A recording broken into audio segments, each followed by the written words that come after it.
Hey guys, it's Steven from The Legit PC, and I know it's been a couple of years since I posted any sort of review.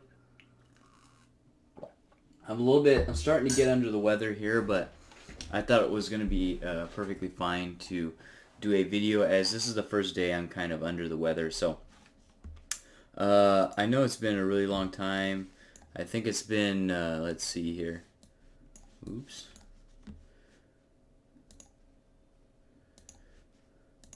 Let me see here. How long has it been? The Legit PC. Man, the last video I think was 4+ years ago, December. So it was about five, about it was about 4.5 years ago.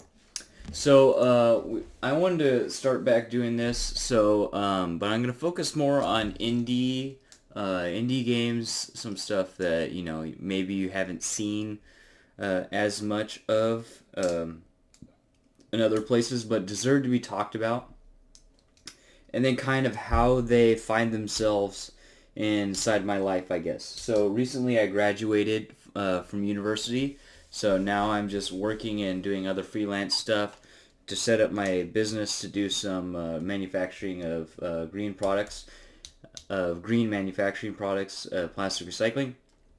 Also, I wanted to start getting back into game development as well as talking about some of these different games now that I have more time and to mess around with them, and I don't feel as guilty as when I would play games and not develop and then do poorly at school or whatever. So basically what we're going to be talking about, so I think that's good. What I'll do is I'll reset the timer here because we haven't been talking about gameplay. We're going to do a good 30 minutes, and today we're going to be talking about one of my favorite games, Frostpunk, and I'll tell you exactly why. Right now we have a total of 23 minutes. Oh, sorry. 23 minutes the last 2 weeks, and I think that was just my last session. Total, I have 120 hours on this game. I'm thinking the new games that I'm going to be putting on the channel here are going to be have at least 25 hours, at least 24 hours in the game. So at least one day. Obviously here I have multiple days, and I'll explain why I have so many days. Because this plays a specific role in my life right now, and will probably continue to play a specific role off and on. So let's go ahead and look at, of course, the settings. A lot of different settings. Obviously, the biggest thing that I want to have is borderless window, full screen, as I do have a dual screen display. Resolution, everything's on very high. Again, I'm running a 1060. I can't remember if it records the frame rate up here in the top left from the GeForce graphics, but I'm getting 60 frames per second. Everything's looking really good. Audio, master volume, and that's another thing in this game that I really love is the soundtrack's absolutely amazing. So everything's on, and you can see all the snow and stuff. And I'm going to go over what this game is here in a second. Temperature scale in Fahrenheit. Disable tutorials, apply. So what I'm going to do is so basically what Frostpunk is Frostpunk is a post-apocalyptic world where the apocalypse has happened, where I believe it's that basically there's been a second ice age and things are starting to freeze over, and over time temperatures are starting to drop further and further and further and further down. And so basically you are the commander of this city, or you are, I guess, the president of this city, or the mayor, or really the commander of the city, of these refugees that are trying to survive this storm by going around this center steam engine, the center hub, which basically you feed coal and it produces heat to keep all your refugees from freezing, all your citizens from freezing. And so you have various resources. This is a builder game. There is no enemies. The only enemy is the climate. So basically it's you against the climate, which I really do enjoy, and I'll show you why. because it fits in my life really, really well right now. So it's you against the climate, and you're building these buildings to produce resources. There is wood, coal, and iron, and steel, and then there's the special ones called steam cores, which you use to build special buildings. And so basically, your objective is to build this building, keep all your refugees warm in their homes, warm at their workspace.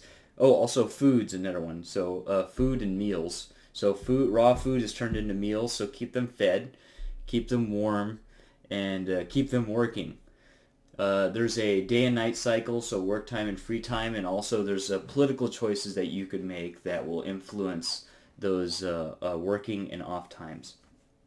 So there's things like that, and also there are various different ways that you can play the game and different choices that you can make. Also, there's research trees, and that brings apart all the different types of characters.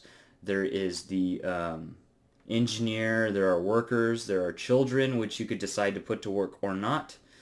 Those are the three types of workers, and each one can do certain things. Uh, Engineers could do different things that workers can't, and workers could do certain things that engineers can't, and children, depending on what you decide, can do the same work as workers, but they could get injured and killed, and then your people get mad. So that brings up another thing. There's hope in, what was the other one? Discontent. There's hope versus discontent bars at the bottom. So obviously, like, the colder things are, and if your citizens are getting sick from the cold or other various illnesses, they could get amputated limbs and stuff, and then they can no longer work, and then you have to feed them. So as that happens, discontent rises, and it's basically discontent versus hope. And if discontent or hope falls down too far, you can get basically rioted out of the city. So there are scenarios for the main story. So there are a few different ones. This is the main story. I've already completed all four, but my favorite for what I like doing, because once you do it, there's a few choices that you can make, and that influences the outcome. So, but other than that, there's very limited playability on here. But obviously with 120 hours, most of that, I'm going to say 75% of that is in these four story modes. And then the rest of it is in what they added recently. So they have been updating the game. It's called Endless Mode, which basically means that there is no end of the story. It just keeps going on forever until you get bored and you want to start a new one. That's actually the game mode that I play the most. So that's the one that we are going to play. So there's two options. There's Endurance, which is basically that you're fighting against the climate, or the Serenity, which I don't even play because that's basically like everything's hunky-dory. There's just mild weather and short blizzards, but you basically get to, build your building entirely. But the whole point of the game is that you're fighting against the elements, and that's where the endurance comes in. So let's go ahead and play that. And then here there's different maps. So basically there are different restrictions on how you can build your buildings. This one's basically a very large area, and but the resources are very far away in the flats. The crater, medium area, balance, the location, typical crater. I think this was a new one.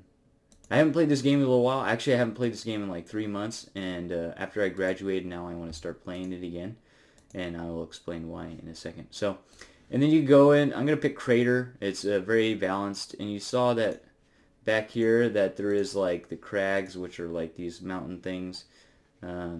So hamper sitting planning. Canyon, basically another issue. Yeah, so you don't have a lot of space to build. You kind of got to go here. I played this one, Flats, and I think I played Crater, but I'm not completely sure. But I'm going to play the medium balanced. Then we could go into customize, and we could basically say we want random. I believe that's on.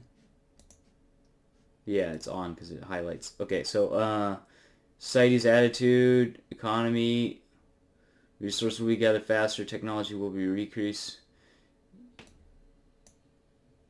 Resources will gather slower, technology will be researched slower, and Frostlands will have fewer resources.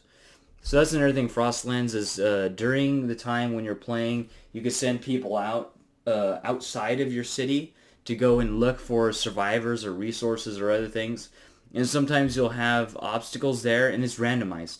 So sometimes you'll have obstacles there where you have to say, do you go or do you not? And it could cause issue. It could kill the team, or you could get the benefits. So there are a few things that you could keep in mind. Let's just play hard and random hazards. And even though I think, well, we could show medium because let's just show, this is just kind of average. I think this is normally the way I play. Alright, so let's go ahead and start. And then at the beginning of this game, there is a beautiful cinematic that I skipped over. But basically it says, it kind of explains more what happened with the story. And it's really, really inspiring. It kind of reminds me of the speech in Independence Day from the president, right, when they're about to fight the aliens or whatever. So I really, really like it, and there's not any sort of cinematic. In this game, there's no cinematics. There's very few cinematics. It's just all in-game gameplay. That particular scene is all, that introduction is shot all with like slides and stuff, and people, and then voicing over. So it's just all artwork, just stationary artwork with a 3D camera moving back and forth or in and out or whatever, and then a guy voicing over it. Generally in these builder games, I always call myself Hidden Empire. I don't know why. I call myself Hidden in all the building games and stuff. I mean on all the shooters, so I just add Empire if it's a building game. So there are different resources around the map. Coal, iron, more coal, and then here's some steel scrap, and here's wood crates. And then there's other things like, trees, so you could get a sawmill to come out here and cut down the trees, but sawmills are very not very well insulated. I hit the pause button up here, so now the game is not going forward, so I have a chance to build some stuff. And then there are other things also around the map, and so that's basically your building tree, and here are some of the decisions that you can make. So emergency shift, so basically you can make people work 24 hours. And then other things like for here this is food, or for here it's health, or for here it's what happens after somebody dies, or here's what you plan on doing with children. So what I'm going to do is generally, I've done it a few times, child shelters are very, very difficult to play with, but I'm going to do child labor safe jobs. So basically I could use the children to work. Otherwise you have to put them in a shelter. And then they can help with like engineering or whatever. So if you see here it says medical apprentice or engineering apprentice. So basically they'll assist engineering go faster or whatever. But I like to do child safe jobs. Hope will fall slightly. Children workers can be injured in accidents.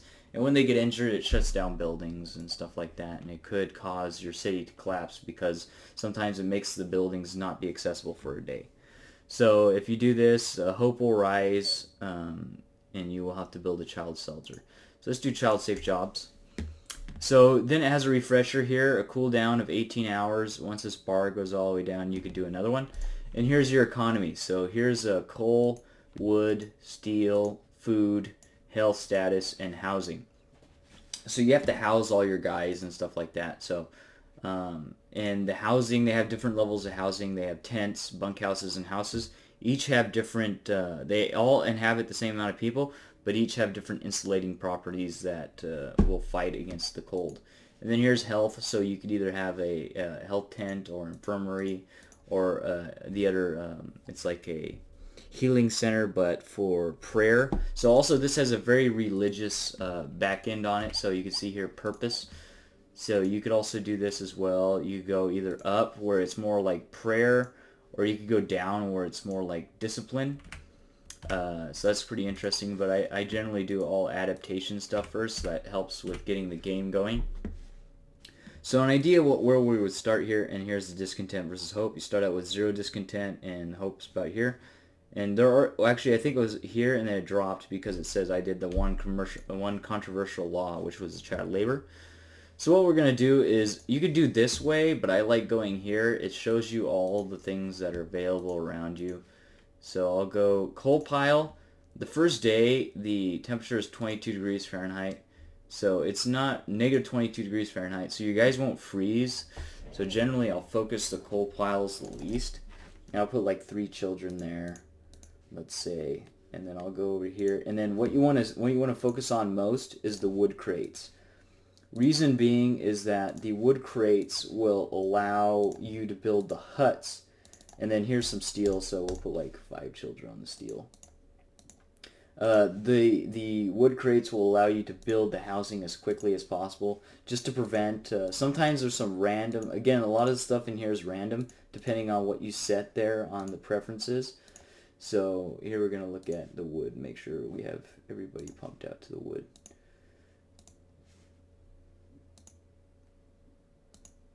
And then what I'm going to do is I'm going to leave a few, open, not that many open though. So let's put the rest there. So, and I'm going to leave 5 open, and I'll show you why. So here I hit the start button, so you could do either fast game speed or very fast game speed. And then you see that we have 80 homeless, so we have to build some houses or whatever. So basically, now it starts work time. So work time goes from, so you can click here. You can see work time goes from 8 to 18. And this is 24-hour time, so work starts now, and at 18 it goes into free time. Free time goes from 18 to 8. Right? And in free time they don't do any work, but still your generator will be burning coal and stuff like that. So you see if I turn on the coal, it says you need 6 to turn on, and then it'll tell you that basically it'll tell you when you turn on how much it will burn. And then you could upgrade this to do higher levels of heating and larger distances. And also you have the option of overclocking equivalent of the generator, but it'll cause the, it's here, overdrive, which is basically an overclock. It'll increase the temperature at all heat zones by 1, but the generator stress will rise. If it goes all the way up and hits 100, it'll blow up. And during the game, during normal gameplay, you'll see them kind of go around.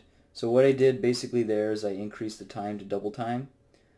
And each of these hold 10. So 1, 2, 3, 4, 5, 6, 7, 8, 9, 10. Oh, I don't actually need 10. I need 8. Okay, so then what I'm going to do here is I need to put... These are very difficult to keep warm, so I'm going to put that there. And then another thing that I'm also going to need is a medical post, just in case. And then also you need a what's it called? You need a some streets in order to attach everything to the steam the generator in order for them to work. So then, but the cool thing is that they do build at night. They just don't gather resources, right? And so another thing that I got to build here, I'm going to build the, and this is a workshop where the engineers could go, it holds 5 engineers, and they could go and research the Book of Laws, or not the Book of Laws, sorry. It'll come up here, it's basically a tech tree. Right, so now we have 125 wood, 47 steel, and we start out with 3 steam cores. Which is pretty interesting. I don't remember that. I guess that's for this map only. But you can see on the crater, everything is very, very close together. But we have very limited space here if we wanted to really build this out. So what else do we have here? So this is housing. This is for health, food. And so we have hunter's huts. But you see, we start out with 80 food. So we could do a lot with that 80 food to make sure that everybody gets fed and all that kind of jazz. And then another thing is, as the temperature drops, instead of having people run to these stations, we could build gathering posts by these places. So, and the gathering posts will increase the speed at which people gather, as well as keep them more insulated. So you see here that we have some sections where it could be very well that we could place and be very strategic about where we place it, so that we have maximum number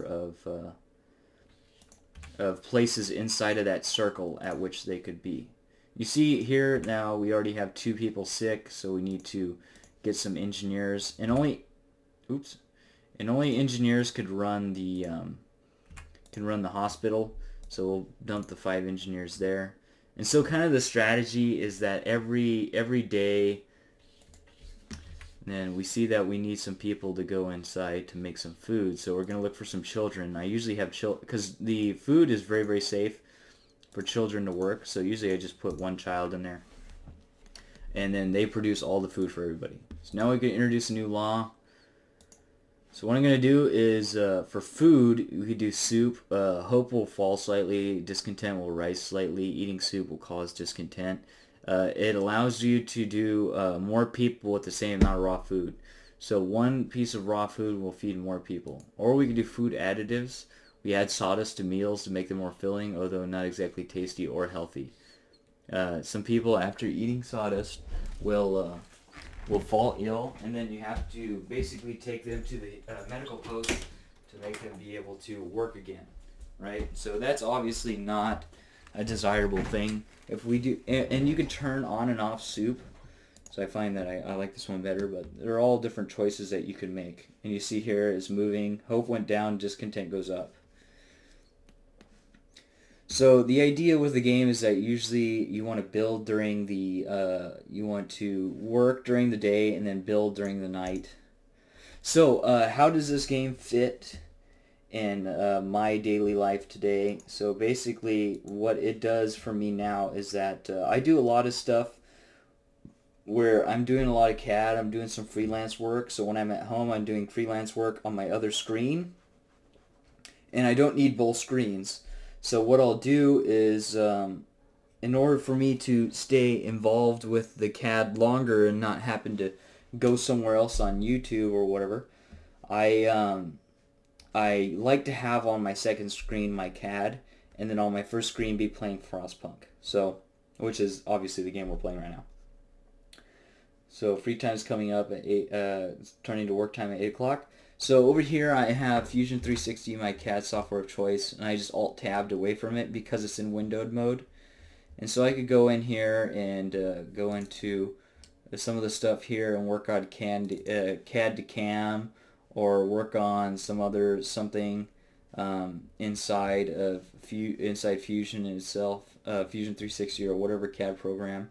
Or you could be doing something on the web, or what I used a lot with this guy, and that's why I have so many hours, is I'll be doing homework or doing whatever. So it will show that I'm on 10 hours a day or whatever, but actually I'm only focused here in game. What I'll be doing is I'll run the game at normal speed, and during the night I'll go and do something on the other screen, and during the day I'll be here making sure everything's going the way it should be going. Okay, so what I'm going to do, I'm going to pull off some engineers and put them in here, and then so now we could look at the technology tree. So basically there's 5 levels of technology trees, and there's heating, exploration, industry, resources, food, and shelter. So the first thing usually I like to do is fast gather, which basically makes them gather faster at gathering huts or whatever. And so what I'm going to do is I'm going to take these guys off and put these guys here. This is not quite finished yet. Take 2 children off here, put 2 children back there. Nobody's there on that one yet, that's okay. And then I'll take most of the people and put them there. So now we have 0 out of 80 left not working, so everybody's working. And you see now we're turning raw food into food rations, and our resources are climbing, including our coal. And we see, basically, here's the main thing that you have to watch that you're fighting against, which is basically your calendar. So you see here we're at day 2. At the end of day 3, and usually these transitions, they happen at the beginning of work time, which is 8 o'clock. 8 out of the 24-hour period. So we'll have a temperature increase by 1 level, which will increase the global temperature. And then at the end of day 5, we're going to have a temperature loss of 2 levels. So it'll drop to like negative 60 something. And that's 2 levels with respect to this level increase. So in actuality, you're only dropping 1 level to where we're at right now. And then from this level, which is like negative of the -1 of the level we're at right now. I'll drop another level. So that's why this game fits so well for me, and why most people it'll fit so well as well, is because of the flexibility. For example, most of the time that I've been talking right now, I'll probably be in game 20 to 30% of the time, and be in my other application the rest of the time. And it basically, I could work almost all day on that other application and not get really that bored, because I go back to this guy and it kind of refreshes my interest inside of my other work. So it's great for like working on websites, or doing game development, or doing programming, or doing graphic design, or doing editing of videos, or anything like that, right? And okay, so here's an example. Try got injured at work. Give this kid a day off. So here's like an example of two things a decision that you could make. I could scold him and hope he'll fall, but he'll continue to work, or I could give him the day off. He leaves work. I cannot use him for 24 hours, but hope will rise. So let's give him the day off. Hope will rise a little bit. And so here you see that we have 5 being treated inside of the health facility medical post, and you can see it's kind of cold. So basically, what this is depending on this map, which everything right now is turned off. But the workshop has a higher installation rating, right? So here, building installation is 2, minus weather is 1. So right now we're at level 1. So in 1 day it's going to go up, so weather is 0. And then 2 days after that it's going to go down 2. Now weather is going to be -2.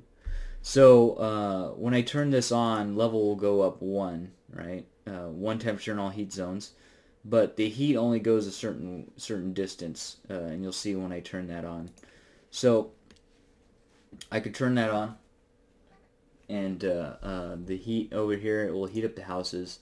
But you can see it all depends on what type of building, right? So here the tent only has a +1 building installation, -1 weather. And here we have a +2. We have a +2 for building installation and a -1 for weather. So it really depends. And all that stuff can be upgraded so that you have better, that you can do better there. So here we just finished our research, so we can go and start another one. So here's like some of your production. So here's to make coal, sawmill, steelworks. So these, they have to be put in certain places. So a coal has to be put next to a coal piece on the, so like these here. So if I pause it here, so like this one. Here's an iron, so you can put a steelworks there, and obviously you put the sawmill around where the trees are. And there's also another one which is a wall drill, a steam drill, where you could drill into. There's like a crack in the ice where you could extract trees from. It looks like this map should have it. I think all maps have it, but yeah. So I pause the game. Let's go ahead and resume. And like here, so here we could do where in each individual building we could add heaters. And a steam hub is basically like a generator, but it's for a remote place on your map, so that you could have heat around that area to heat that area. And it's actually cheaper than having each of those buildings being heated individually by a heater. And then this guy, the beacon, is for exploring to distant other places on the map, which I could show you. If you scroll all the way back on the scroll wheel, if you had that beacon, you would be able to see everything, but it won't. You see here we have some stuff depleted. We've got rid of some of these gatherables. Like this one's gone now, so now we have 27 people that could work. So we're going to go in here and we're going to see what we can do. Okay, so we see here that this one needs more people. And this one needs more people. And we're going to put up to the max. So there's 15 each on those, and then there's the gathering post. I'm going to put 2 more children on the coal because we're going to start the coal at about this point here. So let's go ahead and start. Oh, another wood crates. done. So let's see where else we could put these guys. So we're doing really, really well in the wood crates. Steel, not so much. And in about 2 minutes, we're going to be out of... We're in nighttime now. And there's some of the things you could see. So here's like a... here's a place where you can put a steam drill for wood. And here's where you could put 2 steel works. Here's where you could put 2... and there's 2 different types of things that you could use to drill for oil. There's the steam one, and then there's the regular derricks, which are basically whether you need to have gathering posts or not. How many people are required is basically the difference between the two. So now we're at night, so now we can begin building. So that's basically the gist of the game. I didn't want to go too deep into it because, again, a lot of it's exploration, finding out yourself how this game works. And what I just did there is when I start to needing to get food, starting to need to get my own raw food, I need to build a hunter's hut, which is this guy right here. Right, and then that's they send out people at night, not during the day, but at night to go and gather resources. And here I'm building a road to attach this gathering post, and you see people going out there trudging through the snow, which I think is so cool. Oh, we got a new law, okay.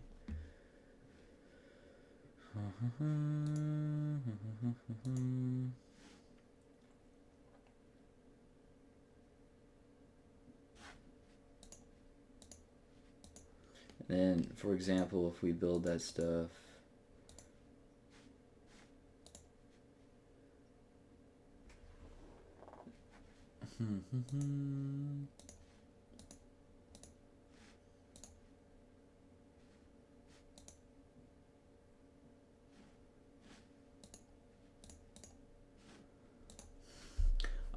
so basically I picked kind of a side. I think you could go both ways. Oh no, you could only pick one way. So the other one was Neighborhood Watch. That's the more stern way. Or you could go the more prayer-like way. Prayer way is generally the one that I go, but it depends all on your playing style. So yeah, I mean, it all depends on your playing style, which is really one of the big aspects of the game itself.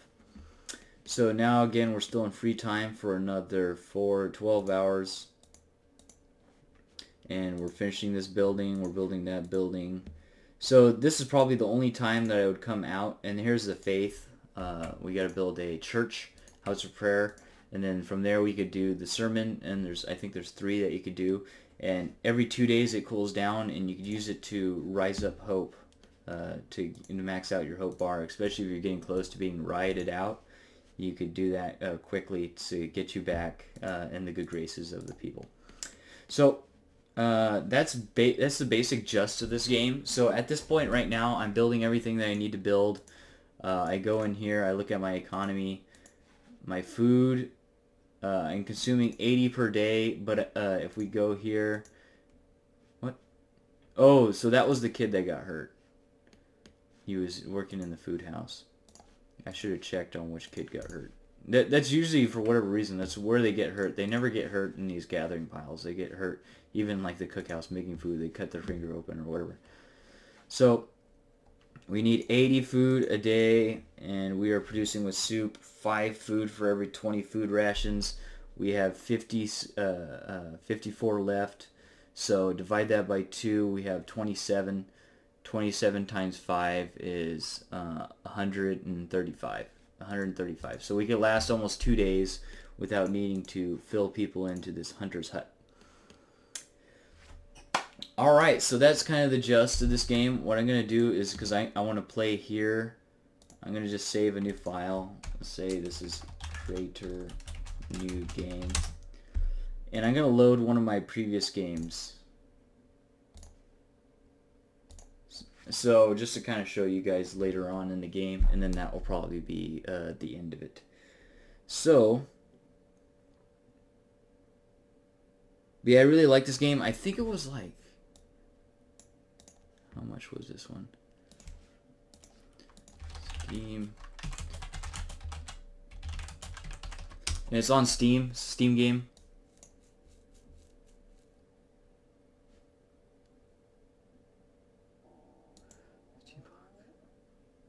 Oh, I put steampunk. Steam store Frostpunk. Sometimes I forget the name of the game for whatever reason. Ooh, is there a sale right now? Let me pause this. Okay, so this I was playing in the creator or whatever.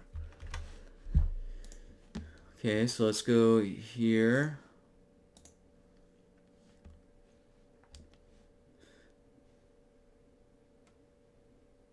Oh, it's for the dev to get a whole bunch of. This is developed by 11-bit Studios. Right now it's $30, and I think for the productivity, it's definitely helped me a lot. So if you guys are looking for some game that you could play on the side and still be able to work on something for an extended period of time without getting bored because it kind of refreshes your interest, this is definitely the game to get. And this is kind of my game of choice right now until I find something different. So yeah, so here's kind of like a fully built city. I'm on day 55. On the other one I was on day 2. You can see here I got a lot of stuff. Actually, I'm maxed out almost on my technology tree. And if you look out here, you can see I have one explorer going around, and here's my main base, and I have another group, another exploration crew going to look at these places. And so you pick, and you can see that it says how many days and the amount of time that it takes to get there. And so you could send them there, and sometimes you'll find resources, sometimes you'll find survivors, or sometimes there'll be some sort of explorable thing that you found. And that you need to decide whether you want to risk going in or not to either get resources or rescue the survivors. And then obviously you got various other buildings. You got other unlockable buildings according to the endless mode. I got some coil derricks, advanced wall drill. I don't know if I have any automatons. There's automatons, which are basically robots that you use, that you build with a steam core, and they go around and they automate all your construction. So they'll build stuff even at night. They'll work 24 hours a day, as long as you're, but they're powered by steam. So as long as your generator's on, it will continue working. And then also it throws in a hiccup here and there every time there's a giant blizzard every about 10 days. And after the blizzard, it throws some sort of issue at you. For example, here, clogged pipes, all heat zones are 20% smaller. So that means that you have to do more things. You have to generate generally more coal because you're going to have to go to these buildings and turn on the individual heaters.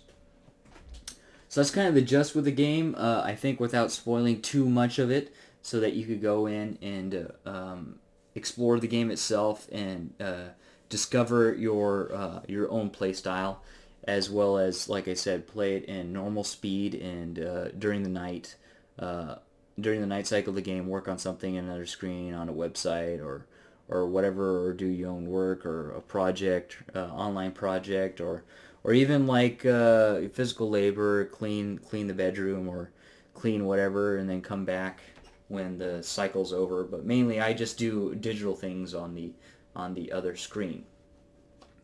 Alright, so I'm going to call that done. Go ahead and check out this, I guess, quote-unquote indie game, Frostpunk. It's $30 for Steam. I'm sure that there are other deals elsewhere. Maybe Green Man Gaming or something like that has a good deal on this guy. And it feels good to be back, and I have some other games that I want to do some reviews as well on, to shine some light on some of these other good indie games or not as well-known games. So thank you guys very much for watching, and I will see you guys in the next video. Take it easy. Peace.